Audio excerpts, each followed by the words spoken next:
इस 5 दिवसीय सत्संग का ये दूसरा दिन है। थोड़ा समय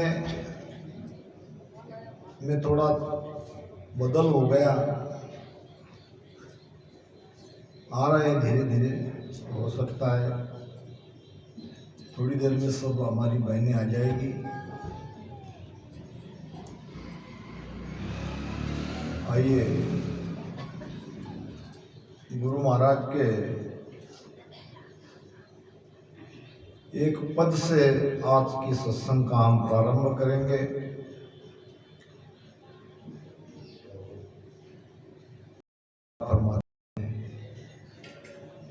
हरि को वेद न्यारो रे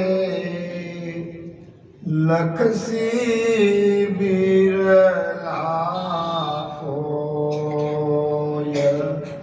हरि को वेद न्यारो रे लखसी बिरला होय।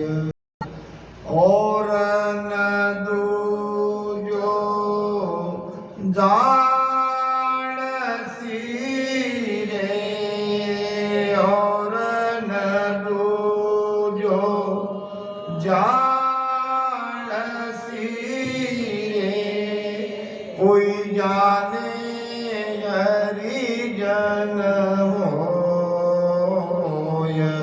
हरि को वेद न्यारो रे लखसी बिरला होय। हरि को वेद न्यारो रे लखसी बिरला होय। ज्ञान कथे वाणी पढ़े रे, बाचे वेद पुराण। ज्ञान कथे वाणी पढ़े रे, बाचे वेद पुराण।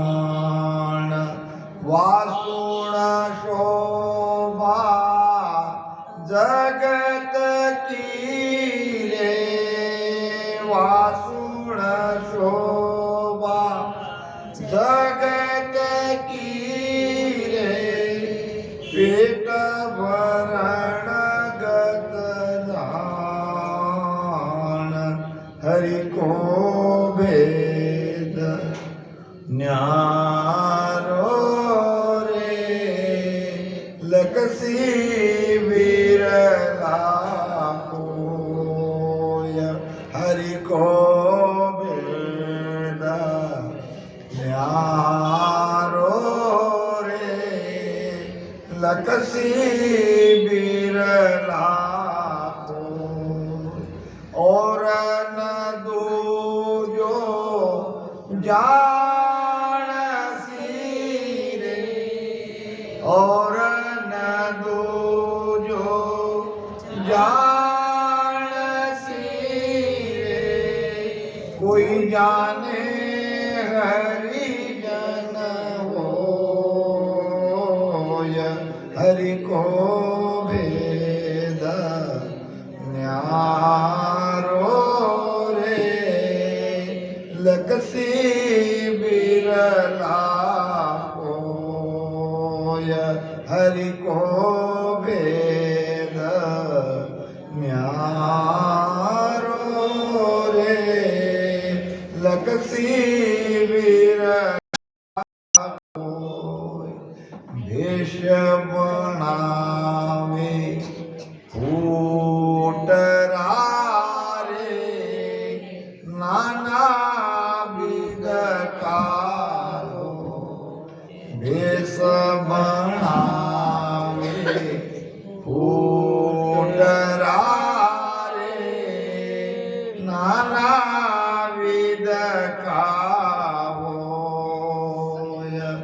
घरत दहीने जोग मेरे घरत दहीने जोग मेरे ये भी साधन होय हरि को भेद न्यारो लकसी विरला कोय हरि को भेद न्यारो रे लकसी विरला को और न दूजो जान सी और जान सी कोई जाने हरि जन होय हरि को भेद न्यारो रे लकसी विरला कोय हरि को भेद न्यारो रे लगसी बिरला को सुरगुण सेवा बंदगी रे रयाऊं सोलाग सुरगुण सेवा बंदगी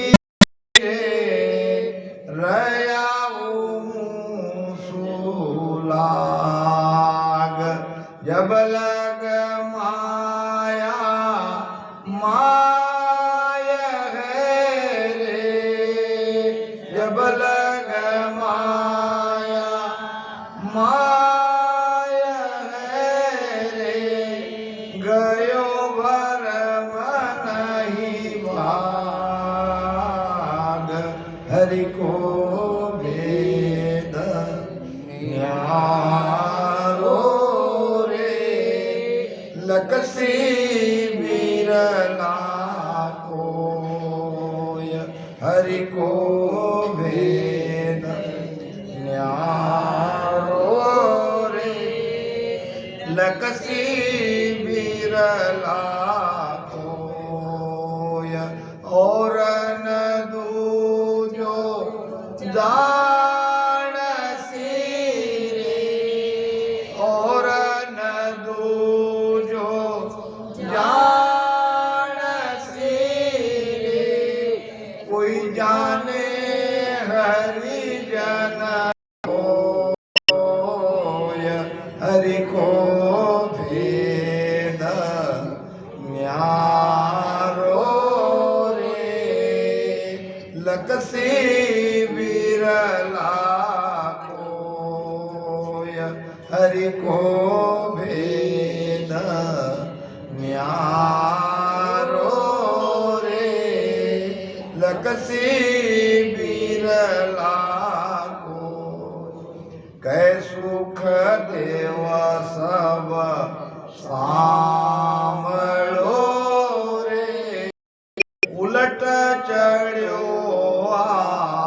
आकाश कै सुख देव सब सांभळो रे उलट चढ़्यो आकाश तादीन वाघर पाय मोरे तादीन वाघर पाय मोरे राम मिलन की आस हरि को भेद न्यारो रे लकसी बिरला कोय हरि को भेद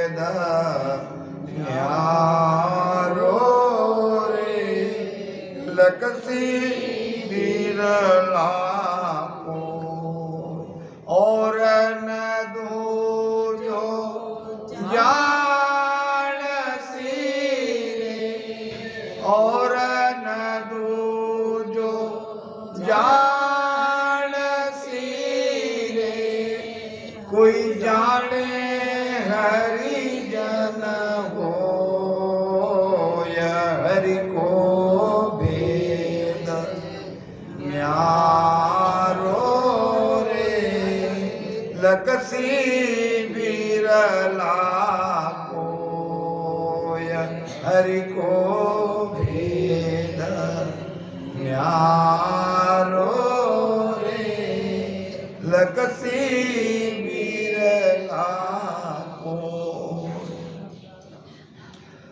सुरगुण निर्गुण कर कर भक्ति सब रिस पच पच मुँह आ रहे। महाराज फरमा रहे हैं संसार में भक्ति करने वाले की कोई कमी नहीं है। भक्ति तो सभी कर रहे हैं। कोई सगुण साकार की भक्ति कर रहे हैं, कोई निर्गुण निराकार की भक्ति कर रहे हैं। क्या सभी को परमात्मा मिल जाए? सगुण भक्ति से परमात्मा मिलने की कोई उम्मीद है ही नहीं, क्योंकि वो माया की भक्ति है, साकार की भक्ति है। उसका फल 3 लोक में मिलता है। मगर ये निर्गुण ब्रह्म की भक्ति करने वाले ये भी परमात्मा तक नहीं गए।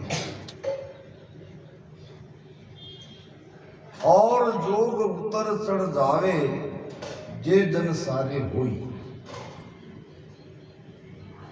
जो भी कोई योग साधना करते हैं ये चढ़ते भी है,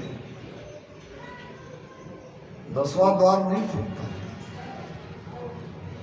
महाराज कहते हैं मोसंग चढ़िया जिकारे भाई 8 पौर करना। जो कोई मेरे वेद से भजन करेगा, भक्ति करेगा, 10वें द्वार के बाहर उनका शब्द 8 पौर अखंड ध्वनि सुनाई देगी, परम आनंद की प्राप्ति होगी।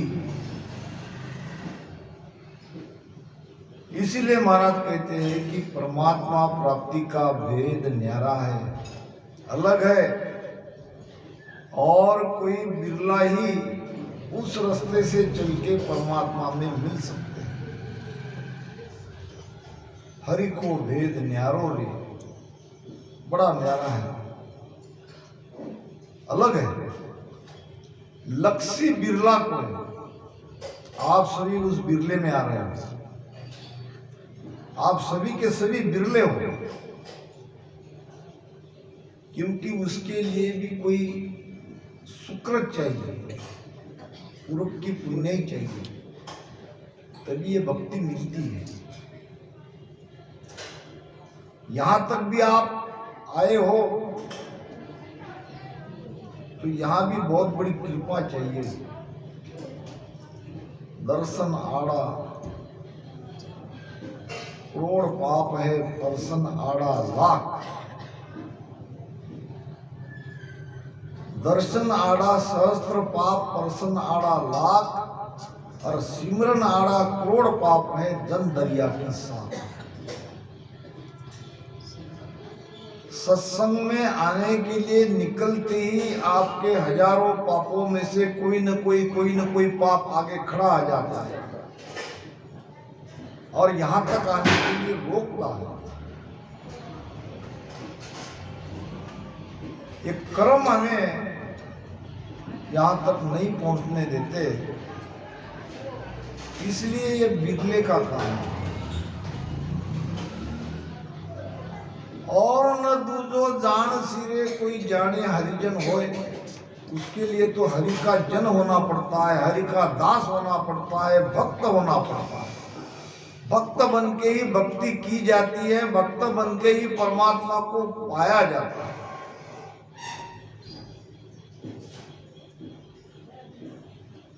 महाराज कहते हैं क्या ये ज्ञानी पंडित विद्वान एक एक शब्द का कई तरह के अर्थ करने वाले, बढ़िया बढ़िया ज्ञान सुनने वाले, ये क्या परमात्मा का अनुभव नहीं कर सकते? महाराज कहते हैं कि नहीं, अगर उनके पास भेद नहीं है, भेद से भजन सुमिरन नहीं कर रहे हैं, तो वो भी परमात्मा को प्राप्त नहीं कर सकते। ज्ञानी बनने से परमात्मा की प्राप्ति नहीं हो सकती, केवल ज्ञानी ही ज्ञानी है। फिर ज्ञानी का क्या होगा? ज्ञान कथे वाणी पढ़े वाचे वेद पुराण।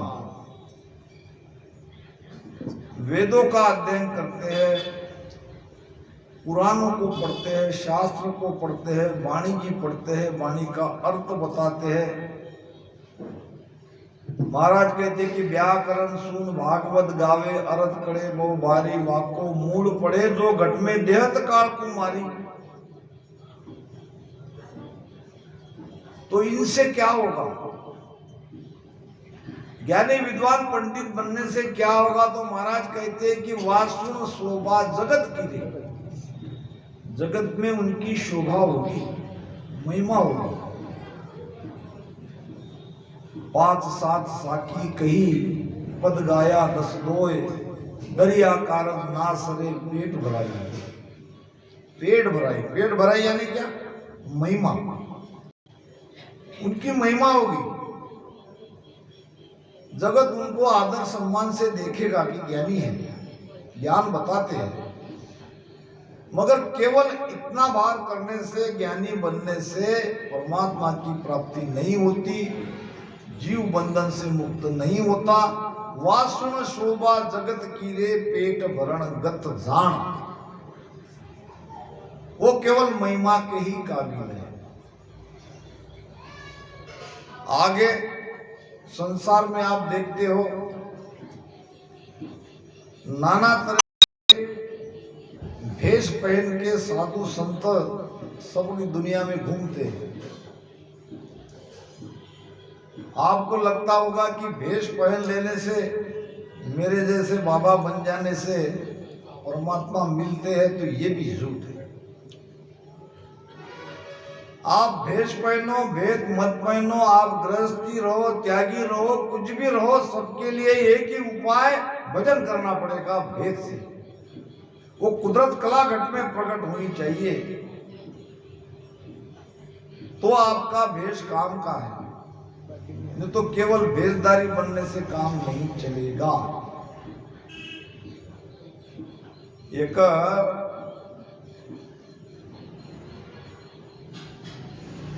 हंस हंसनी का जोड़ा था,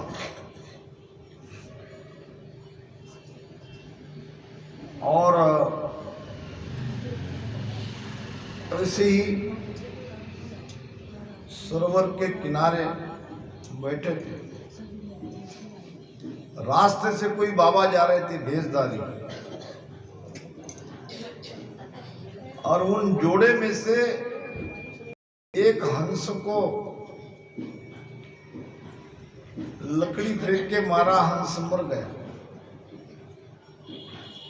अब हंसनी ने देखा अपना पति मर गया, तो राजा के पास इसकी फरियाद करनी चाहिए। उड़ के हंसनी आई राजा के पास दरबार में, और अपनी भाषा में कुछ कहने लगी। संयोग से राज दरबार में कोई एक ज्ञानी था जो पक्षी की भाषा जानता था। राजा ने उसको पूछा, ये हंसनी क्या कह रही है? तो उस पक्षी की भाषा जानने वाले ने कहा कि ये हंसनी कह रही है कि एक साधु बाबा ने इसके पति को मारा और वो मर गया, और वो कह रही है कि वो अभी इस नगर के पास ही है, कोई ज्यादा दूर गया नहीं। राजा ने तुरंत आदेश दिया और उस बाबा को पकड़ के दरबार में बुलाया। बाबा को पूछा, क्या तुमने हंस को मारा? उसने अपनी गलती कबूल की। अब क्या सजा दी जाए? कोई भी सजा दे तो हंस तो दोबारा जीवित हो नहीं सकता। राजा को लगा कि हंसनी को ही पूछते हैं कि इसकी सजा क्या होनी चाहिए। दोबारा उसी पक्षी भाषा के जानने वाले को पूछा कि तुम हंसनी को पूछो कि तुम्हारा अपराधी सामने है, गुनाह कबूल कर चुका है, इसकी सजा क्या होनी चाहिए। हंसनी ने अपने मन में जो भाव था क्या सजा होनी चाहिए ये राजा को बता दिया और बड़ी जबरदस्त सजा बताई। सजा ये थी कि आज से नगर में ये ऐलान करो कि बिना कोई आत्मा अनुभूति के कोई भेष ना पहने। अगर भीतर में आत्मा अनुभूति नहीं है तो भेष पहन के खाली मत घूमो। अगर कोई बिना आत्मज्ञान के भेष पहन के घूमता है तो उसको सजा दो। हम बुड़ सकते थे। हम दोनों पति पत्नी ने देखा ये बाबा को आते हुए, मगर हमने सोचा कि ये तो साधु है, ये तो संत है, ये हमें क्यों मारेगा। और हमारा यही समझना हमारे पति के जान का दुश्मन बन गया।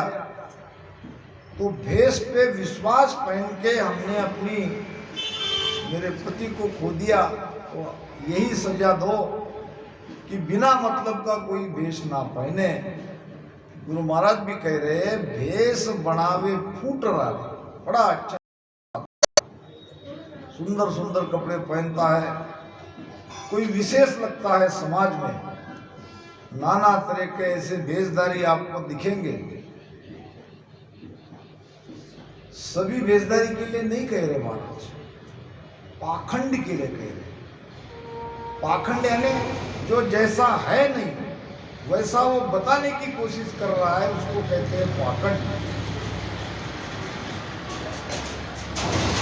घर तक हिंडे जुग मेरे ये भी साधन होए। घर का त्याग करके जगत में हिंड रहे हैं, घूम रहे हैं। क्या घूमने से परमात्मा मिलते हैं? नहीं मिलते। उसके लिए तो भजन सुमिरन ही करना पड़ता है। साध नाम जिसने साध लिया। जगत में घूमने वाले ये भी परमात्मा को नहीं मिले। मगर जब आदेश होता है परमात्मा का तो जिनके अंदर वो सत्ता है वो जीवों को जगाने के लिए वो घूमते हैं, वो बात है। ऐसे महापुरुषों की बराबरी सभी नहीं कर सकते और ऐसे बिरले होते हैं। जैसे हमारे गुरु महाराज बिराई से पूर्व में गए, बीच रास्ते में मालवा प्रांत से कई ज्ञानी ध्यानी से उनका संवाद हुआ। तो बीच में घूमते घूमते उन्होंने भलाई तो किया, लोगों का ज्ञान ही तो दिया। ऐसे बिरले हैं, ये भी परमात्मा को नहीं पा सकते। तीसरे श्रेणी में आते हैं सगुण भक्ति करने वाले, ओम का जाप जपा करते हैं। सुरगुण सेवा बंदगी रे, सेवा करते हैं, बंदगी करते हैं, सुमिरन करते हैं, जाप जपा करते हैं सगुण नाम का। जब लग माया माय है रे गयो भरम नहीं भाव। कोई भी साधना जब तक पिंड का आधार है, जब तक सांस का आधार है, तब तक माया अभी छुट्टी नहीं है। ये तो सगुण भक्ति वाले करते ही माया की भक्ति है, उनकी भक्ति में कोई कसर नहीं है। बड़ा प्रेम वहां भी है और सेवा भी बढ़िया करते हैं। मगर किसी भी मंत्रों का जाप जपा करते हैं, जब तक ये करते हैं तब तक भरम दूर होता नहीं। तो महाराज कह रहे हैं जब लग माया माय है रे गयो भरम नहीं भाग। तो पाछो गांधी चौक पर आजा मैं खड़ो, भरम दूर जाता नहीं। भरम कर्म रहन नहीं पावे, जू अग्नि सब फूस जलावे। जैसे शब्द रूपी अग्नि भीतर में जागृत होती है तो सारे कर्म को जलाकर राख कर देती है। जब तक ये प्रगटेगा नहीं, जब तक भेद से सुमिरन नहीं करेंगे, तब तक भरम दर्द नहीं होगा।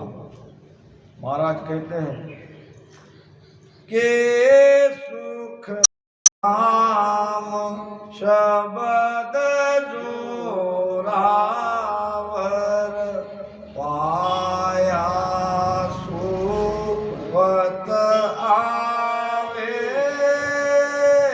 राम के सुख शब्द जोरावर पाया सुपत आवे बिन पाया कह बो तेरो बिन पाया नर कह बो तेरो दिल का भरम न जावे वो संतो देखा ए चरज भाई। है सुखराम शब्द जोरावर, शब्द ताकतवर है। जब वो प्रकटता है तभी पता चलता है। पाया आवे।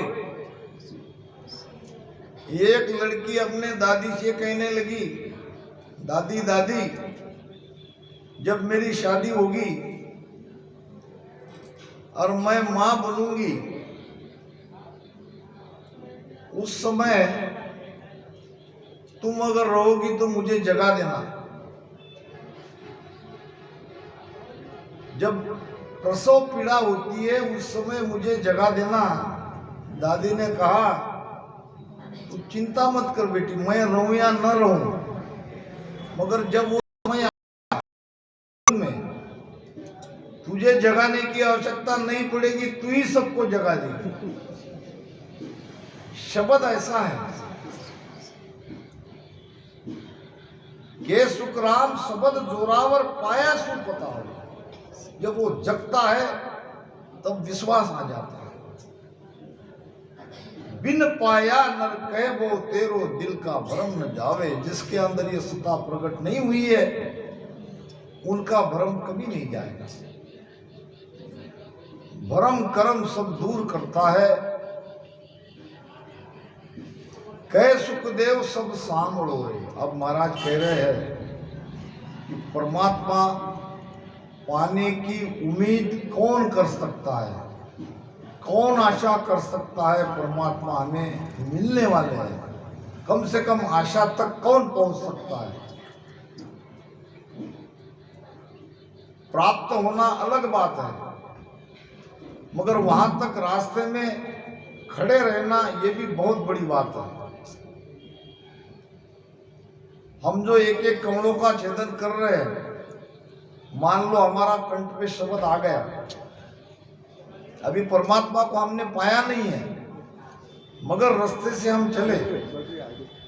जब हृदय पे आ गया परमात्मा 11 कदम दूर है, 11 कमल अब दूर है, नजदीक आ गए बहुत। जब मध्य कमल में आए, नाभि में आए, पूरब के 6 कमल छेदन किए तो हम आधी रास्ता तो पार कर ही लिया, आशा तो कर सकते हैं।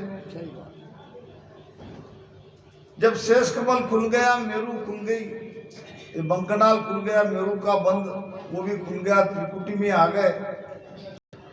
अब 2 कदम दूरी पर परमात्मा है, सहस्त्रदल कमल और अनंत पाटलिका कमल। तो आशा तो की जाती है। तो महाराज कहते हैं कह सुखदेव सब सांभळो रे उलट चढ़ियो आकाश। पीछम के रास्ते से उलट के जब तक आकाश में ब्रह्मांड में नहीं चढ़ते तब तक आशा करना बेकार, उम्मीद ही नहीं कर सकते। और जिनका शब्द चढ़ा है वो परमात्मा पाने की आशा कर सकते हैं। आज नहीं तो कल, कभी न कभी वो समय आएगा, वो दिन आएगा। ता दिन वाप घर पाए मोरे राम मिलन की आस। तो इसलिए भजन करने वाले सभी को पहली बात तो ये कि हम भजन कर रहे हैं तो हमारे अंदर वो शब्द अभी तक जगा कि नहीं जगा, जगा नहीं तो पूछना चाहिए, और जग गया तो आगे की यात्रा करनी चाहिए। कैसे करनी चाहिए। अगर सालों से हम एक ही स्थान पर है तो पूछना चाहिए, बिना पूछे कुछ आएगा नहीं। तो सीमा दीदी से बात करके मैं करूंगा कि आखिरी के दिन में क्या हम भजन सुमिरन अगर हो सकता है, सत्संग तो होती रहेगी और सत्संग हो ही रही है, तो भजन सुमिरन भी करवाएंगे, वो भी बहुत जरूरी है। कल कहा था हमारे भंवर जी ने, मगर शायद कोई सुन नहीं पाए, तो हमको भजन सुमिरन में भी जोर देना है, सामूहिक भजन करना है, अगर आप सबकी राय हो तो।